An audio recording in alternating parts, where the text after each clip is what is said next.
आइए आज के इस यूनिट में हम लोग शुरुआत करते हैं ऑर्गेनाइजेशनल बिहेवियर, जो कि आपको यूजीसी नेट मैनेजमेंट का पेपर 2 का यूनिट 2 है। एक इम्पॉर्टेंट टॉपिक है जिसके अंदर में हम लोग विस्तार से पढ़ेंगे जो भी इम्पोर्टेंट हाइलाइट्स हैं इस टॉपिक से रिलेटेड उसके बारे में। तो सबसे पहले इसमें अलग अलग थ्योरीज हैं। इसमें बेसिकली हमने इसके जो ऑर्गेनाइजेशनल बिहेवियर के जो इम्पोर्टेंट टॉपिक्स है उसको एक फ्लो के अकॉर्डिंग पिक किया और उसके जो इम्पोर्टेंट हाइलाइट्स हैं उसको अरेंज करके आप लोग के सामने रखा है।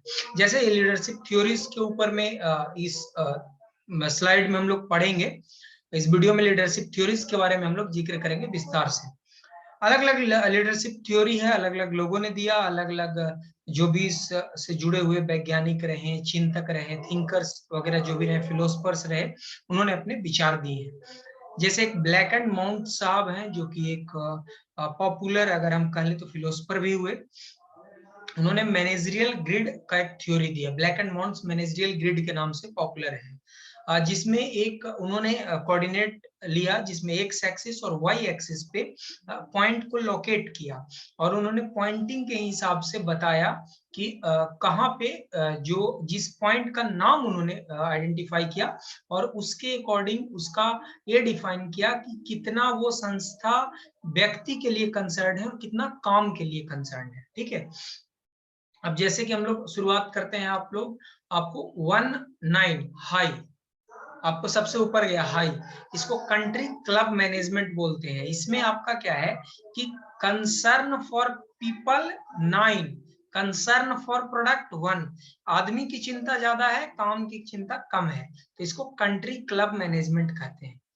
यही इसके कॉर्नर पे अगर देख लें तो ये है पॉइंट, इसका इसका क्या है, एक्स एक्सिस और वाई एक्सिस की तरफ दोनों तरफ है 9:9, यानी लोगों की भी चिंता ज्यादा है और काम की भी चिंता ज्यादा है, यानी एक बेहतर कोऑर्डिनेशन, एक बेहतर तालमेल है। इसे हम लोग बोलते हैं टीम मैनेजमेंट। यहाँ पे क्या है, प्रोडक्टिविटी हाई होगी, आप लोगों के बारे में भी सोच रहे हैं, काम के बारे में भी सोच रहे हैं। इसके फिर मिडिल है जिसमें 5 एक्स के डायरेक्शन में भी 5 है, वाई के डायरेक्शन में भी 5 है, मतलब कंसर्न फॉर पीपल जो है वो भी 5 है, कंसर्न फॉर प्रोडक्शन जो है वो भी 5 है। ये क्या हो गया, middle of the road management इसे कहते हैं। इसके अलावा है आपको इम्प्रोवाइज्ड मैनेजमेंट, इसमें आपको कंसर्न फॉर पीपल भी 1 है, कंसर्न फॉर प्रोडक्शन भी 1 है। इसमें आपका एक तरीके से कल एक लेजीनेस है, एक डायनेमिक आपका जो तरीका होना चाहिए काम करने का वो डायनेमिक तरीका नहीं है आपका। फिर एक है आपका कि कंसर्न फॉर प्रोडक्शन 9 है एंड कंसर्न फॉर पीपल 1 है। इसको ऑथोरिटी कंप्लेंट मैनेजमेंट कहते हैं, जिसमें आप लोगों के ऊपर में अफसरशाही जमा रहे हैं, लोगों को हुक्म दे रहे हैं। ठीक है, अब उसी तरीके से लीडरशिप का एक और थ्योरी है, house path goal theory. House path theory advocates servant leadership. As per servant leadership theory, leadership is not viewed as a position of power. Leadership is not viewed as a position of power. Rather, leader act as a coach and facilitators to their subordinate. बिल्कुल, मतलब भाई practical भी आज के समय में भी वही लीडर जो है वो काफी लंबा चलता है, जो कि अपने पावर को, जो पोजीशन मिला उसको पावर की तरह ना समझ के वो एक मेंटर के तरह, फैसिलिटेटर की तरह, अगर अपने लोगों के साथ जो लोग जुड़े हुए हैं उनके साथ अगर वो काम करता है तो वो एक सफल नेता रहता है। ये हाउस पाथ गोल थ्योरी है, जो बेहतर मतलब प्रैक्टिकल है। लीडर बिहेवियर में अलग अलग फिर लीडरशिप के बिहेवियर हैं। Directive leadership provide guidance and psychological structure. Supportive leadership provide nurturance. Participative provide involvement. Achievement oriented provide challenges. ठीक है, इसके अलावा path goal theory of leadership है। Path goal theory of leadership में आपको इसके अलग अलग पर्सपेक्टिव्स हैं, 4 पर्सपेक्टिव्स अलग अलग हैं, 3 उसमें डिफाइन किया। इसमें एनवायरमेंटल कैरेक्टरिस्टिक, टास्क स्ट्रक्चर और group work. Leader behaviours directive, supportive, participative, achievement oriented. Subordinate personals characteristic, perceived ability, locus of control. Subordinates motivation to perform. Subordinates आपके परफॉर्म करेंगे, उसके मोटिवेशन के कोई वजह तो होंगे। तो इन्वायरमेंटल कैरेक्टरिस्टिक में होनी चाहिए कि टास्क का स्ट्रक्चर होना चाहिए, ग्रुप वर्क होनी चाहिए। सबऑर्डिनेट पर्सनल कैरेक्टरिस्टिक्स में है कि परसिव्ड एबिलिटी होनी चाहिए, लोकस ऑफ कंट्रोल होनी चाहिए।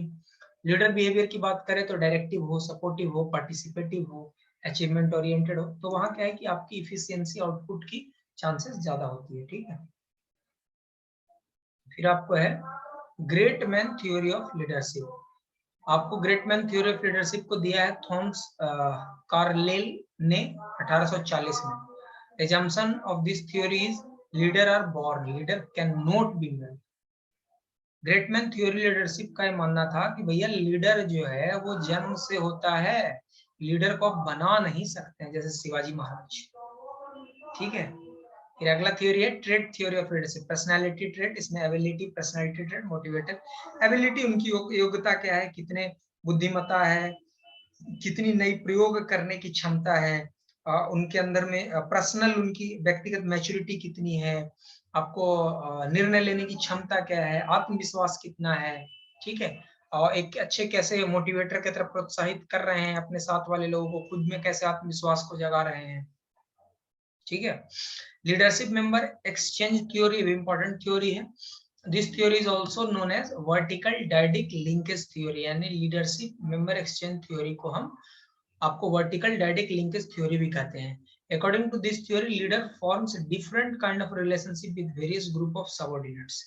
लीडर मेंबर एक्सचेंज, इसमें डायडिक रिलेशनशिप होता है, फॉलोअर और लीडर के बीच में जोड़ने का काम जो करता है, ठीक है, दोनों में। LMX leader member exchange theory deals with how leaders influence member behavior. Leader member exchange theory जो है इसमें deals with how leaders influence member behaviour. High quality LMX relationship, positive followers, outcomes, satisfaction, performance, commitment, ठीक है। मतलब है भैया अगर आदान प्रदान दोनों तरफ से तालियां बनती है ना जिस तरीके से, तो वही है LMX थ्योरी में जी उसी का। LMX theory proposes that leaders develop unique working relationship with group member. LMX leader member exchange theory proposes that leader develop unique working relationship with group member. Transformational leadership theory एक अगला theory है। Transformational leadership में आपको अलग अलग इसके 4 अलग अलग क्वाड्रेंट इसके हैं, मतलब पर्सपेक्टिव्स हैं। Inspirational motivation, intellectual stimulation, individualized consideration, idealized influence। Transactional leadership theory ये मैक्स वेबर ने दिया था आपको 1947 में, फिर आगे जाके बर्नार्ड बैस ने 1981 में इसको इम्प्रूव भी किया। Transactional leadership involves motivating and directing followers primarily through appealing to their own self-interest, contingent rewards. Transactional leader link the goal to rewards. The set smart हमेशा जिक्र में होता है, बहुत स्मार्ट बन रहे हो तुम। इसका फुल फॉर्म होता है specific, measurable, attainable, realistic and timely goals for their subordinates. laissez-faire, the leader provides an environment where the subordinate get opportunity to make decision. The leaders himself abdicates responsibility and avoid making decision, and therefore the group often lacks direction. माने इसमें यह है कि आप जो है अपने team के साथ एक ना बेहतर तालमेल बना रहे हैं और नहीं आप इनिशिएटिव लेने के लिए तैयार हैं कि बेहतर आउटकम्स के लिए, बेहतर रिजल्ट्स के लिए आप चैलेंजेस लेने के लिए इनिशिएटिव लेने के लिए तैयार हो, तो वो भी आप में क्वालिटी नहीं दिख रही है, चीजें नहीं दिख रही है। लेज़ी-फेयर में एक बार और रिपीट कर देता हूं मैं। The leader provides an environment where the subordinate get opportunity to make decision. आपके साथ में जो लोग हैं उनको आप मौका दे रहे हैं कि भैया तुम निर्णय लो। The leader himself abdicates responsibility and avoids making decision, and therefore the group often lack direction. But क्या है कि सबऑर्डिनेट डिसीजन ले तो रहा है लेकिन वो आपको दिशा विहीन हो जाता है जब नेता डिसीजन में इन्वॉल्व नहीं होता, लेता नहीं होता। मैनेजमेंट बाय एक्सेप्शन जो है, it is a style of business management that focus on identifying and handling cases that deviate from norms recommended as best practice by the project management method. FW Taylor ने जो है management by exceptions के concept को दिया है। आगे MBO है, management by objective, important concept है। अगले वीडियो में, अगले स्लाइड्स में इसे हम पढ़ेंगे विस्तार से। तब तक जुड़े रहे हमारे चैनल के साथ।